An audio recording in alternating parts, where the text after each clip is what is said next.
Hey guys, let's make a painted hat using the hat templates from Essential Stencil. You can see here I've got the feather set and I'm going to take it out. I've got some brushes laying here. I'm going to use the words and the feather from this set. I'm going to make sure I'm going to flip them around. You can see I like the words on this side, but I'm also pointing out the top of the hat to you. I like to use the top of the hat because whenever you look at it from behind, you should be able to read those words kind of left to right. Sometimes people get confused on a layout, and typically people will be looking at your hat from behind your head, so you want to look at it like you're wearing it. I'm going to grab my painter's tape. And I'm going to just take time to position the stencil right on the hat. And I'm going to fold my tape over the edges and go ahead and tape it all down so that it's not going to move on me. You can see I even put some tape in the inside along the rim of the brim or the rise of the hat. I'm going to grab some pavement. That's one of my favorite colors. It's just a good neutral. You can use it even as an outlining template. I have my coffee filter and my dome brushes. You want to make sure you have the dome brushes. I put out a tiny bit of paint and I'm going to offload, which means I'm taking the paint right back out of my brush.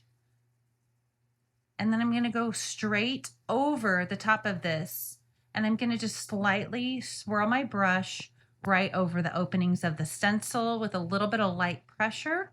I'll come back to my paint and get a little bit more, and then I offload it a little bit more as well before I go right back to the stencil. You can also notice my two fingers, my pointer and my index, my middle finger of my left hand are kind of in a V shape as I go around the stencil. I find that helps hold the stencil down, hold it against the fabric of the hat, and I just move my left hand right along and stencil kind of in between. That works really well for me. It helps me to keep the stencil down flat on the hat, and I just wanted to share that tip with you as well. Obviously, this is in a little bit of sped up motion, so you're going to take your time and just there's not a rush on putting the paint on here. If you need to go back over it, you can certainly do a second coat, but typically you don't really need to. But you don't want to put a lot of pressure on the hat either. So I would err on the side of caution.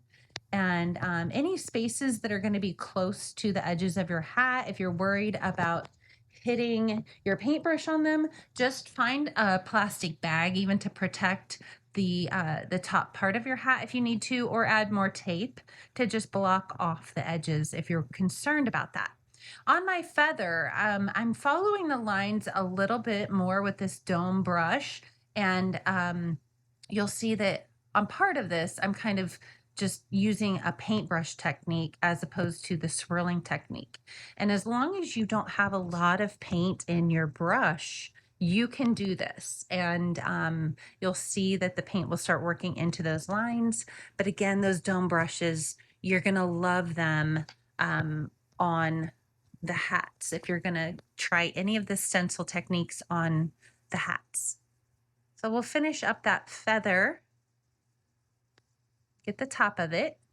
And what you're going to see as I pull this up, you're going to see the finished product, but it doesn't have to stop there. So now you can almost treat this as a canvas. And if you want to add in colors to the feather, you certainly can. But now you can see how easy that is for you to read. If you were standing behind me, that's what you would end up seeing.